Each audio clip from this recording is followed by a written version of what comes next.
Picture this. You're an executive in a large pharma company, and you've been there for 20 years, you've done well in the company, you've moved up year by year, and you get a new assignment. But this assignment is different. You've now been put in charge of a medication and in charge of this division, but this is medication whose life is at its end. So they're expecting revenues to go down, they're expecting things for you to ride it down. So what do? You're thinking, what, are they putting me out to pasture? I've done all this work. What are they doing to me? So why do people think this way? What's going on with them that they begin to think this way? How do they change their story? Because story is what it's all about. When people are resilient, and when we think about resilience, which is fascinating to me, that resilience is all about the stories we tell ourselves. So events really have no negative or positive valence. They're just events. We attach meaning to them. So this leader attached negative meaning to this. Luckily, we'll call her Amanda, she had a boss who knew that this might be difficult for her, so got her a coach. And I was lucky to be that coach. And I worked with Amanda, and we worked together to help her change her story, to take a look at what her strengths were that she could bring to this table to help in her transition to this job and make this job meaningful to her. And she blossomed.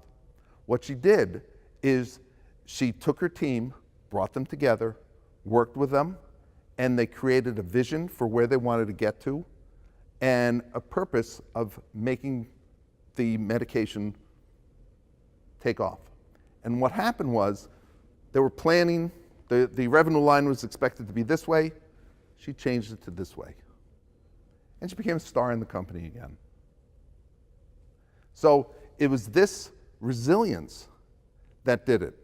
Now, I had the opportunity to meet and assess about 3,000 leaders. I created an assessment with a team that looks at resilience and looks at resilience in a model that looks at our relationship of the way we think about ourselves, the way we think about ourselves with others, and the way we think about events.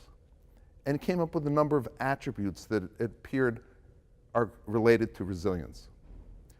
And from these 3,000 leaders, we were able to take a look and see which attributes were the most critical in a person's resilience. And what we found that 75% of a person's resilience is centered around three attributes. That's being purposeful, that's being collaborative, and that's being future-minded. And when you think about Amanda, she got her team around her.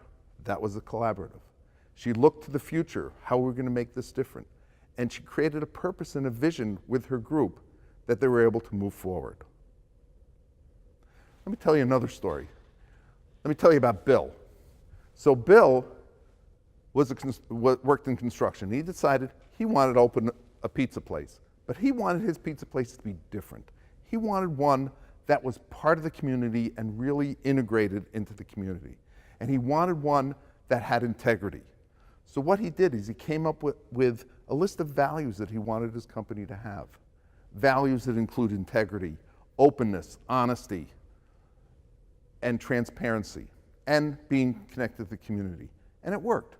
He opened his pizza place. It became a place in the community that people wanted to work. Kids loved to work there, and lots of kids worked there. And then he opened the second pizza place in another town. That did well. And these aren't tiny little pizza places. These were nice, full-service restaurants. And then he was about to open a third. But then what happened? The recession hit. And then what happened? The state transportation authority decided that they were going to reconfigure the street in front of his pizza place, and in order to get into this pizza place, they're going to have to go down a side street and through a subdivision to get to his pizza place. So what happened? He lost 50% of his revenue. The place was empty. Nobody was coming. And it looked like he was going to have to declare bankruptcy, that he was going to have to shut his doors. His banker said, you know, do what you can. Maybe you can get through this. But he said, that didn't work for me.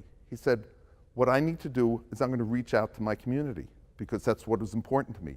So he wrote a letter to his customers, he wrote a letter to his former employees, and he wrote a letter, the same letter, to his current employees, and they rallied around. What happened is within a week, the place was packed, and revenues came back after a month, revenues were back to where they were and even stronger. So he became successful, now he's going to open up the third restaurant again, and everything is going well. So what did he do? Again, collaborative. He worked with his people. That was part of what was happening, being part of the community. He was purposeful. He wanted to create a place that people wanted to be at because they knew that they could get good food, but they could get honesty, they could get integrity, and this was a good place to be. And he was future-minded. He wanted to make a place that could last. Purposeful, collaborative, and future-minded. Those are the three primary components of resilience. So I said, I created this resilience assessment. You could take it if you'd like. You can go to my website, it's acpleadership.com, and send me an email. And I'll let you take it. I'd also like to hear your resilience stories, because everybody has them. I'd love to hear what they are. Thank you.